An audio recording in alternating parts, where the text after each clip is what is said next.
Et voilà, manière Garage 68 pour les pneus et les roues.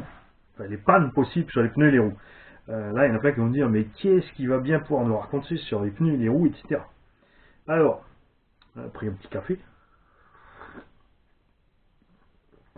Qu'est-ce qui peut arriver à vos roues? D'abord, pour commencer, la plupart des roues ont un petit trou ici dans la jante, deux, pour laisser rentrer l'air. À quoi ça sert? Si vous ne laissez pas rentrer d'air dans votre jante, vous allez créer un vide quand le pneu va vouloir se dilater. Ça va l'empêcher de se dilater, mais il va se comporter bizarrement et vous allez aussi perdre énormément d'adhérence puisque le pneu ne pourra pas, soit vous fermez les trous directement et donc vous aurez un effet de rebond sur le pneu parce qu'il va se comporter comme un ballon, soit vous sortez un peu d'air et vous êtes comme en dépression, mais là, comme je l'ai dit, ça va se comporter bizarrement. Ça, c'est une chose. Néanmoins, ces trous sont absolument à boucher si vous allez rouler dans l'eau, la boue ou la neige. Une fois que la mousse sera pleine d'eau à l'intérieur, où beaucoup de saleté va rentrer, vous allez créer un balourd sur votre roue au pneu que vous ne pourrez pas sortir de là. Sur la plupart des mousses, elles vont encore aller pourrir. Et ça, c'est vraiment la grosse merde. En parlant de mousse, c'est un message à tous les constructeurs. On trouve des mousses pour les roues pistes, pour les roues de buggy et de truggy, qui sont pourtant les pneus qui ne tiennent pas des lustres. Pourtant, en MT, on a des roues qui tiennent des années. J'en ai plein là. Je crois, à part les véhicules récents, j'ai des roues ici qui ont, comme celle, je vous ai montré du HP Savage Flux, qui ont une dizaine d'années. Elles sont toujours entières. J'ai des roues de Seine qui ont plus que 10 ans. Ça fonctionne toujours parfaitement. Par contre, on ne trouve nulle part de mousse dans le commerce pour remplacer sur les pneus, même pas chez Proline. Et ça, c'est vraiment la honte. Alors il y a des solutions simples. En fait, il faut contacter un sellier. Un sellier, c'est pas quelqu'un qui fait des selles, c'est quelqu'un qui restaure des chaises et des meubles. J'en avais trouvé un coup sur le net. Je vais essayer de vous retrouver cette adresse où vous pouvez commander des bandes de mousse de la densité que vous voulez, de la largeur que vous voulez, de l'épaisseur que vous voulez, à la longueur que vous voulez. C'est pas forcément donné, mais c'est vraiment super. J'avais à l'époque refait des roues Louis RC comme ça, qui ont vraiment une mousse de qualité médiocre à l'intérieur, d'un peu d'eau qui est rentrée. Avec l'eau qui est rentrée balourd, la mousse s'est déchirée. Les pneus étaient relativement neufs et ensuite quasiment inutilisables, on peut dire, pour rouler à des vitesses acceptables. J'ai donc décollé le pneu avec le décapeur thermique, comme je vous ai montré dans la vidéo de collage-décollage. J'ai calculé mon diamètre. Forcément, il faut calculer le diamètre, la circonférence de votre mousse qui est nécessaire. Et ensuite, vous pouvez la mettre à l'intérieur. La mousse, sur sa jonction, je l'ai collée avec elle-même, avec de la colle qui n'a pas rongé la mousse. Il ne faut pas prendre n'importe quoi. Ensuite, monter dans le pneu et remonter. Alors, j'étais un peu plus lourd de 10 ou 15 grammes par rapport au pneu avec la mousse d'origine, mais c'est pas énorme et c'est acceptable. Et la mousse étant de bonne qualité que j'ai prise, puisqu'elle était imputricible, je n'avais aucun problème ensuite pour rouler dans toutes les conditions météo possibles et imaginables.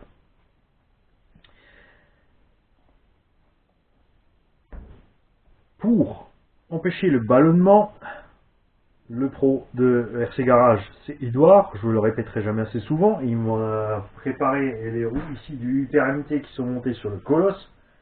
C'est absolument génial. Un tour de toile, après nettoyage avec la toile emery très fine.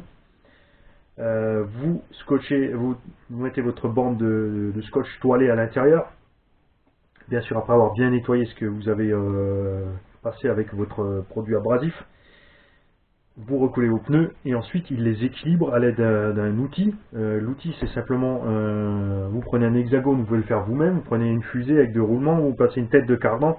Vous mettez les roulements, vous tenez votre fusée et votre roue va forcément toujours, vous la laissez tourner et elle va aller s'arrêter au point le plus bas avec le point le plus bas lourd. Donc dès que vous tournez un peu la roue, vous allez voir, elle va toujours revenir à un certain endroit. Vous mettez, Edouard utilise un truc génial, c'est du mastic souple, donc il reste parfaitement collé sur la jante. Au pire, s'il se barre, on recommence, c'est pas un problème. Et vous mettez un petit point à un endroit jusqu'à ce que vous ayez un équilibre acceptable de votre roue.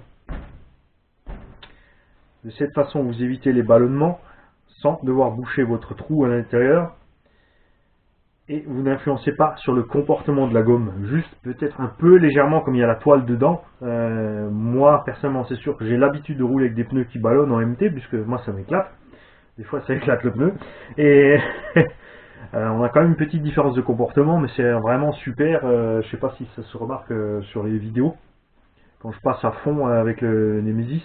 Non, vous n'avez pas la vidéo puisque j'avais pas emmené la caméra quand on avait roulé avec les collègues, avec ces roues, donc je vous referai une vidéo de ces roues à fond la caisse en 6S, comme un malade. Il n'y a pas de ballonnement, c'est génial. Revenons-en aux pannes. Hexagone de roues endommagé dans les jantes. Donc, soit vous décollez les pneus, vous changez les jantes.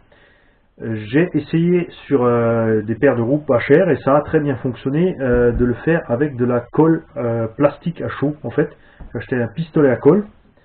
J'ai mis un hexagone à l'intérieur de ma jante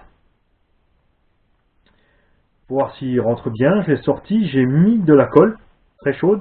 J'ai enfoncé mon hexagone, je l'ai ressorti rapidement. J'ai coupé l'excédent donc qui allait se coincer au fond ici et qui gênait. J'ai remis l'hexagone dedans, j'ai laissé sécher. Donc on peut remettre et ressortir l'hexagone à gogo. Et la colle qui s'ajoute et rentre empêche donc la jante de tourner autour de l'hexagone.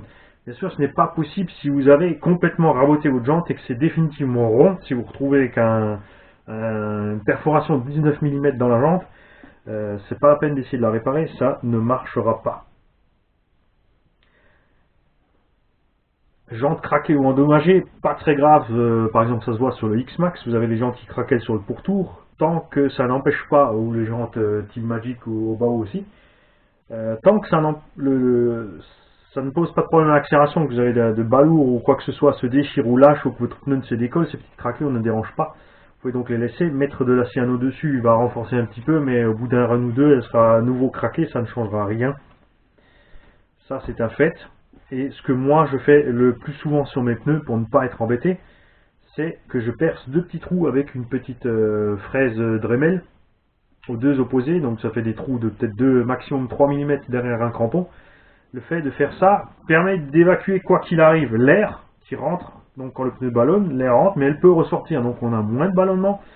S'il y a de l'eau ou quoi que ce soit qui est rentré dans le pneu, on sort aussi la flotte, donc c'est très pratique quand vous avez vraiment fait un bain de boue de flotte. Vous mettez vos trous, j'ai fait un hexagone sur une perceuse électrique 220 volts. Je sors, je mets ma roue sur ma perceuse et j'accélère doucement. Je vous précise d'accélérer doucement pour ne pas déchirer les mousses. Et par centrifugage, en fait, tout simplement, vous sortez l'eau de votre pneu et vous le laissez sécher. C'est génial. Bien sûr, une fois que vous avez fait votre trou dans la bande de roulement, vous ne pourrez plus empêcher l'eau de rentrer, donc ça ne servira plus à rien de boucher les trous dans les jantes.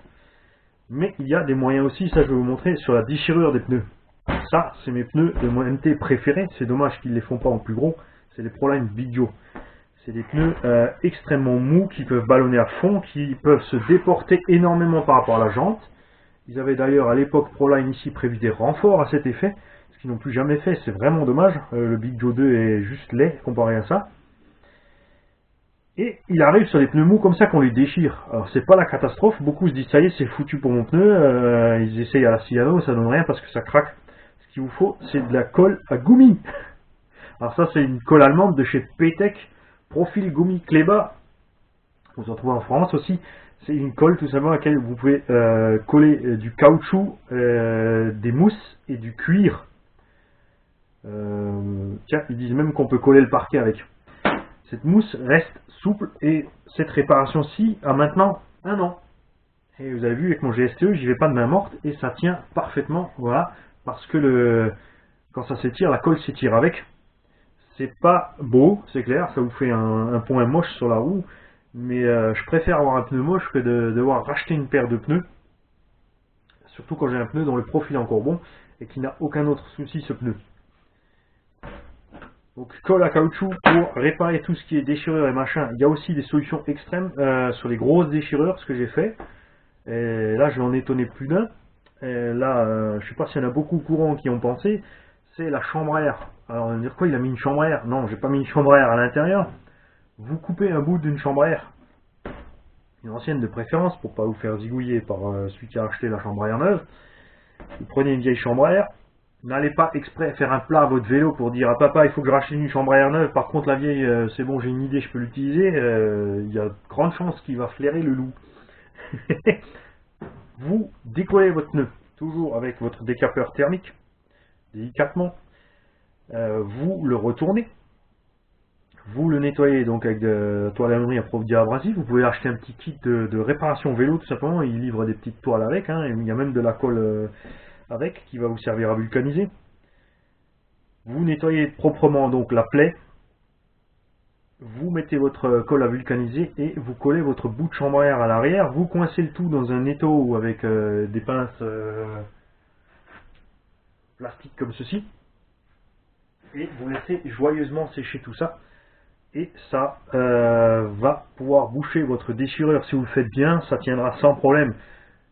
Peut-être qu'effectivement, au bout d'un certain moment, il faudra refaire, mais là aussi, c'est pour une question de budget. Quand on sait que ça vaut quand même 50-60 € une paire de roues ou de pneus, voire plus, les réparer, surtout que ce sont si c'est les roues avec lesquelles vous faites toujours les gorées, c'est beaucoup plus simple de les réparer à gogo que de massacrer chaque fois d'autres roues. J'espère que j'ai répondu à vos attentes sur la réparation possible des pneus. Vous avez vu, mine de rien, c'est un post quand même assez long parce qu'on peut faire un tas de choses pour réparer les pneus.